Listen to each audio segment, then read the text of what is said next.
Meu nome é Ângelo de Fátima, sou professor do Departamento de Química da Universidade Federal de Minas Gerais. Bem, sejam bem-vindos então à nossa terceira aula, do capítulo 8, que trata sobre alquenos e alquinos, reações de adição. Bem, nosso livro-texto é o livro-texto do Solomos, Química Orgânica, volume 1, 10ª edição. Obviamente, você pode utilizar edições anteriores a esta ou edições mais recentes do que a 10ª edição, tá? Desde que seja, no caso aí, o livro de Química Orgânica do Solomos. Antes de iniciarmos um novo tópico, eu gostaria de abrir um parêntese sobre o que foi dito. Nós descrevíamos aqui, nós enunciávamos a regra de Markov-Nikov para substratos assimétricos, né? E naquela ocasião eu disse que nesses casos, dois regioisômeros são possíveis, né? E que, portanto, a regra de Markov-Nikov seria a seguinte: na adição eletrofílica a uma dupla ligação de um substrato assimétrico, o carbocátion mais estável é preferencialmente formado como intermediário de reação. Bem, é desta forma que está, enunciado a regra de Markov-Nikov no nosso livro-texto. Mas eu gostaria de fazer uma ressalva aqui, de que ao invés de utilizarmos substratos assimétricos, que nós deixássemos então esse termo assimétrico, para o conteúdo que nós tratamos lá sobre estereoquímica, e para que não houvesse confusão, utilizássemos aqui então o termo não simétrico, tá? Então, nesse sentido, o que nós teríamos então eram duas situações, em que eu tenho aqui um alqueno simétrico, no qual há a adição eletrofílica dessa espécie ENU, levando à formação de dois carbocátions que, na verdade, tratam-se da mesma espécie em questão, tá? Enquanto que substratos não simétricos levariam então a dois carbocátios distintos, Esse carbocátio aqui, cuja carga positiva está sobre um carbono primário, e este carbocátio em que a carga positiva está sobre um carbono secundário, Obviamente, esse carbocátio, como nós vimos nas aulas anteriores, no conteúdo tratado nessa disciplina anteriormente, é o carbocátion mais estável. E perceba que essas duas espécies carbocatiônicas, elas conduzem a diferentes produtos, cuja a razão equimolar pode ser idêntica ou não, dependendo dos fatores, obviamente, intrínsecos associados aos reagentes envolvidos nessa reação, e, em algumas situações, há características extrínsecas, como o solvente, o tipo de solvente e tudo mais. Tá bom? Então, só fazendo esse parênteses antes de entrarmos no nosso conteúdo da aula de hoje, a nossa terceira aula. Então, com isso, dando prosseguimento, nós vimos então na aula anterior, nós estávamos tratando de hidratação, falamos sobre a adição de ácido sulfúrico, a adição de água, sobre catálise ácida, a oximercuração, demercuração e agora a hidroboração, oxidação. Ok? Bem, então eu posso obter álcoois a partir de alquenos por meio da reação de hidroboração, oxidação. Trata-se de uma hidratação, sim, anti-Markov-Nikov. Ok? Então vamos falar primeiro o que é hidroboração. Do que nós estamos falando? Nós estamos falando da adição de um reagente de boro à dupla ligação do meu alqueno, levando então a esse organo boro aqui. Ok? É essa reação que nós estamos falando, em que você tem a adição aqui de H e BH2 à ligação dupla. Certo? Então vamos olhar um pouquinho por que esse BH3 é uma espécie eletrofílica, Você tem aqui a sua base de Lewis e essa é a sua espécie ácida. Por que essa substância é uma espécie eletrofílica? Que na presença então do solvente, ele pode se coordenar aqui e esse solvente então passa a doar densidade eletrônica para esse orbital P vazio aqui do átomo de boro, levando à formação desses complexos, ok? Bem, e a hidroboração ou oxidação, do que nós estamos falando? Nós estamos falando aqui de duas reações que ocorrem one pot. O que é isso? No mesmo frasco de reação, né? Então você tem o seu balão de reação lá, você adiciona então o seu alqueno, a borana, né? E depois de um certo tempo em que você observa por algum método analítico, né, uma cromatografia em camada delgada ou outro método analítico, que não há mais o seu alqueno no meio de reação, você então procede com a sua etapa dessa clivagem oxidativa, né? Essa hidrólise oxidativa, que você vai hidrolisar a ligação boro-carbono.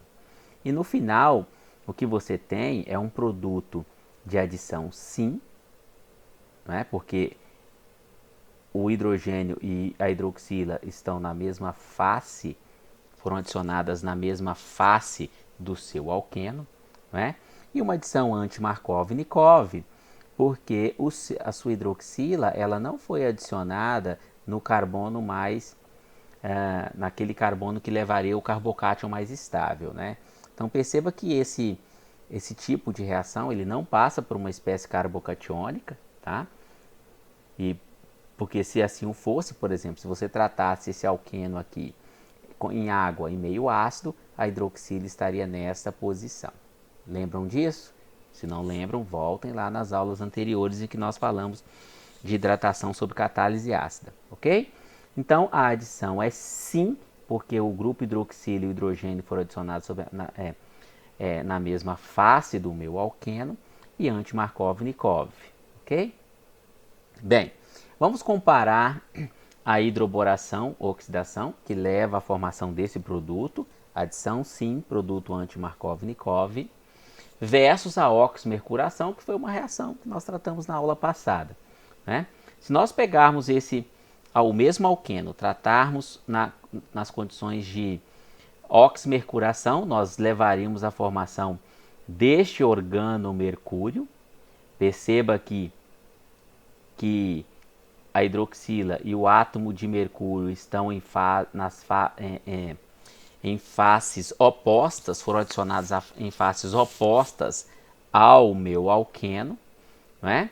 E depois a etapa de demercuração, que é uma reação radicalar, como a gente havia comentado na aula anterior, conduz à formação deste produto, olha, de adição anti e produto Markov-Nikov, né? O que garante essa regioquímica desta reação? Lembram disso? Essa espécie, né, tipo carbocatiônica, em que você tem aqui o átomo de mercúrio em ponte, né? E o centro mais eletrofílico, este em que está sobre o carbono mais substituído, né? Por razões eletrônicas aqui que já foram tratadas nas aulas anteriores, tá? Bem, vamos fazer então um ponto de checagem aqui. Eu gostaria que vocês colocassem aí, peguem um papel, um lápis e desenhem para mim, por favor, o produto ou os produtos esperados para esta reação aqui de hidroboração, oxidação.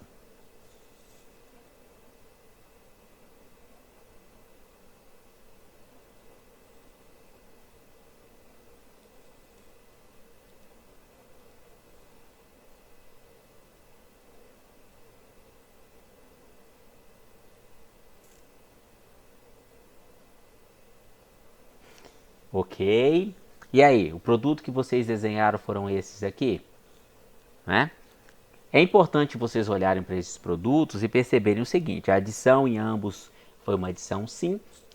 Você tem uma mistura racêmica aqui, né? Um racemato, em que você tem quantidades equimolares dos dois enantiômeros, não é isso?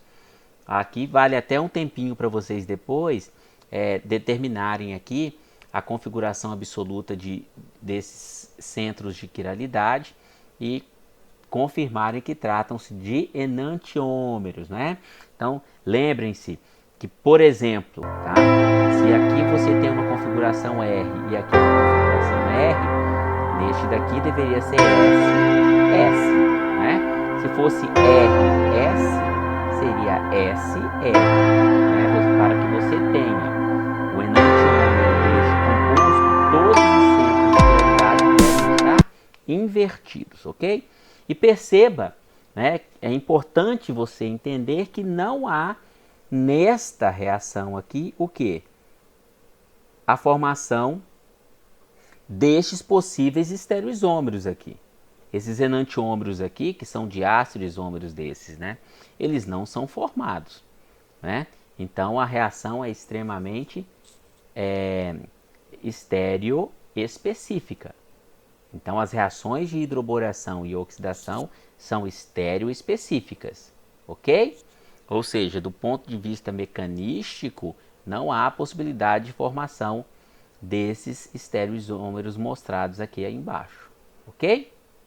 Bem, então vamos retornar aqui na primeira etapa, a etapa de hidroboração, que trata-se da síntese de alquil-boranos, né?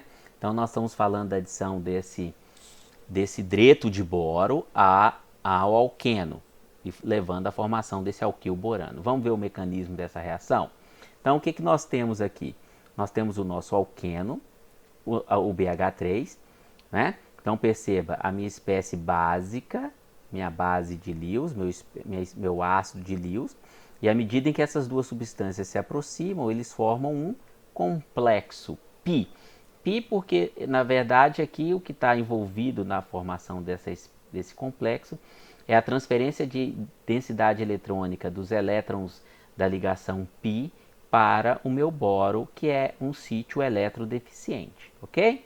Então, à medida em que eles vão se aproximando, existe então o ataque dos elétrons π ao átomo de boro e a transferência do hidreto. Perceba que a seta aqui ela parte da ligação boro-hidrogênio, justamente representando que o que está se adicionando aqui é o hidreto, é o H-, não é isso? Então passa por esse estado de transição sincronizado de 4 átomos, né, em que você tem este carbono aqui desenvolvendo uma carga, né, uma deficiência de densidade, assumindo uma deficiência de densidade eletrônica, né? Obviamente esse carbono é um carbono terciário frente a um carbono primário.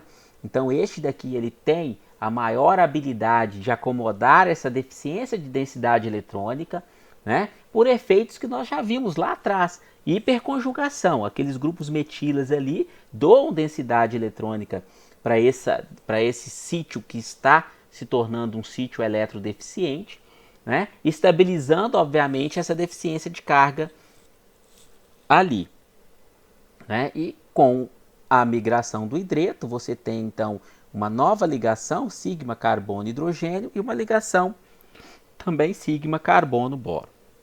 Ok? Então você tem aqui o seu alquil-borano, certo? Esta reação, como foi mostrado anteriormente, é uma reação extremamente regioseletiva, né?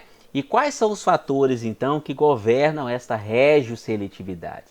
O primeiro deles eu já mencionei, que esse carbono terciário ele tem uma maior capacidade de acomodar essa deficiência de densidade eletrônica né, sobre ele.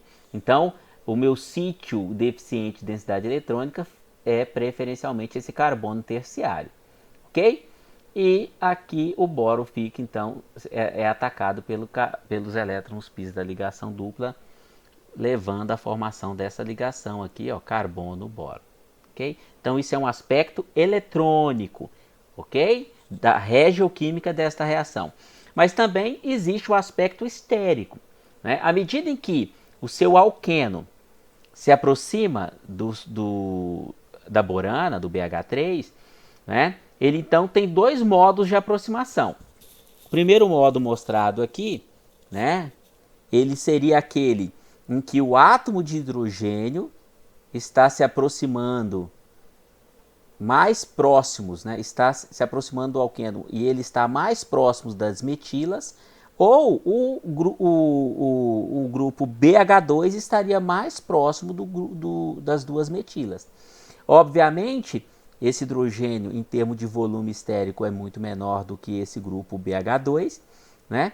E essa aproximação aqui, ela é uma aproximação que vai conduzir a um estado de transição de menor energia do que este daqui, em que você coloca o grupo mais volumoso do seu reagente BH3 mais próximos dos dois grupos metilas, ok? Então, esse modo de aproximação aqui que conduzirá ao estado de transição de menor energia e que vai, obviamente, levar a uma adição anti-Markov-Nikov é o preferencial.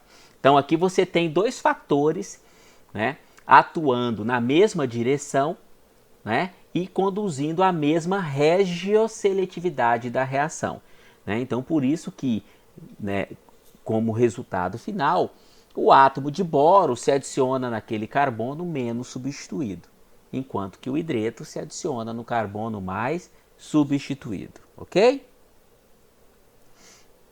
Bem, e a etapa de oxidação e hidrólise do alquil-borano? Então, perceba que aquela reação mostrada anteriormente, ela conduz ao meu alquil-borano e isso pode se repetir até que todas as ligações boro-hidrogênio sejam substituídas. E você tem aqui o seu trialquil-borano, né? O alquil-borano e o trialquil-borano, né? Então, e como ocorre a hidrólise desse trialquil-borano? É isso que nós vamos tratar a seguir.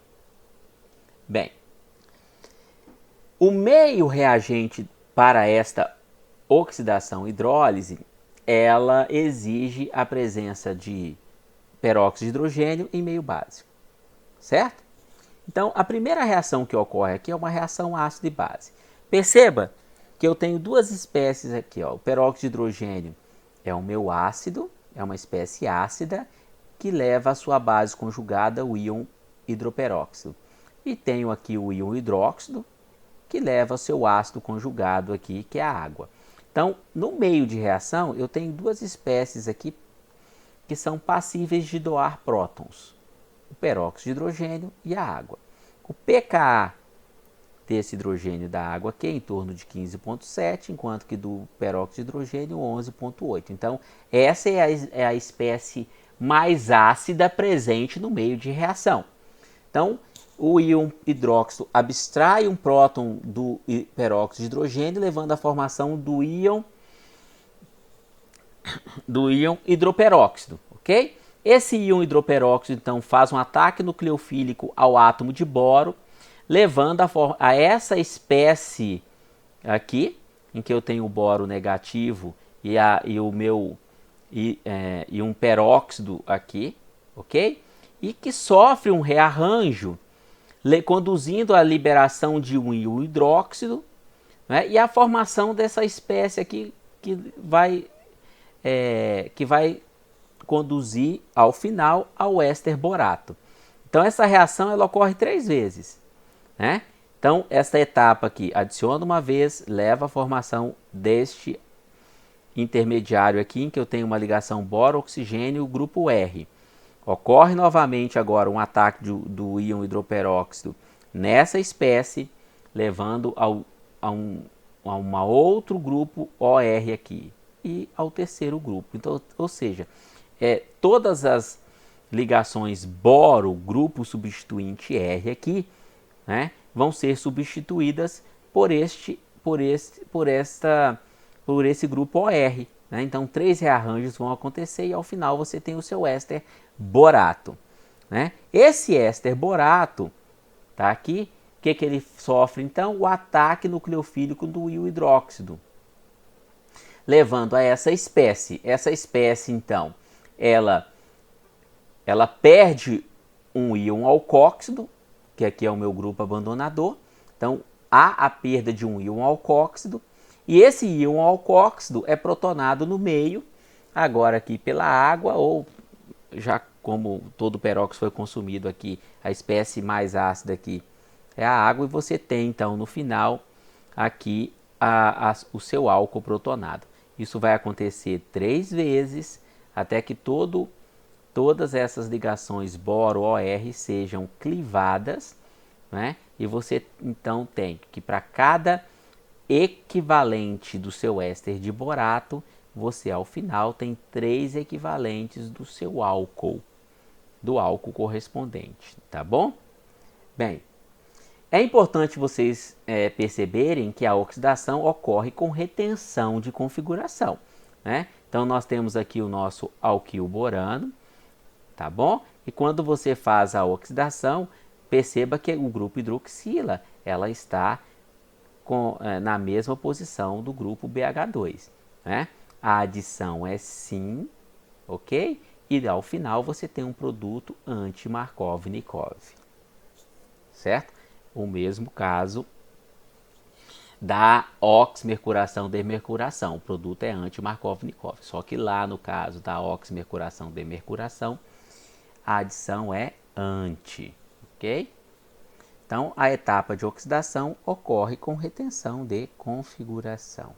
Então, vamos fazer aqui um break e resumir as principais reações que nós vimos. A hidratação catalisada por ácido, a adição é Markov-Nikov, a estereoquímica não é controlada e há a possibilidade de rearranjos. Por quê? Porque essa reação se processa por meio de espécies carbocatiônicas. A oxmercuração-demercuração, a adição é Markov-Nikov, a estereoquímica não é controlada, mas o interessante é que não há, no caso aqui, rearranjos, né? E isso é em função do envolvimento daquela espécie tipo carbocatiônica em que você tem o mercúrio, né, envolvido numa espécie de 3 átomos cíclica, né? A hidroboração-oxidação, a adição anti-Markov-Nikov, ela é estéreo específica, a adição é sim, né? E também raramente ocorre rearranjos nessas reações, ok? Então, com isso, nós fechamos então esse conjunto de reações que ao final resulta na adição de um equivalente de uma molécula de água ao meu alqueno, certo? E o que vem então nas etapas, nas nossas próximas aulas? A hidrogenação é um tópico que está aqui no capítulo 8, mas ela nada mais é do que aquilo que foi visto lá no capítulo 7, tá? Então, recomendo que vocês revisitem o conteúdo do capítulo 7 para tratar para compreender essa questão da hidrogenação e que também leiam o referido conteúdo no capítulo 8 para reforçar o conhecimento que foi tratado com vocês, tá bom? Então, na aula seguinte, nós vamos tratar da halogenação e da formação de halohidrinas, tá bom? Para finalizar, reforço aqui que este material é para uso exclusivo da disciplina de Química Orgânica 1 da Universidade Federal de Minas Gerais. Trata-se de um material didático sem valor comercial e ele foi desenvolvido apenas para as atividades de ensino remoto emergencial da universidade, da UFMG, e, portanto, não deve ser disponibilizado para uso além do propósito de sua elaboração. Grande abraço a todos e espero vê-los em nossa próxima videoaula.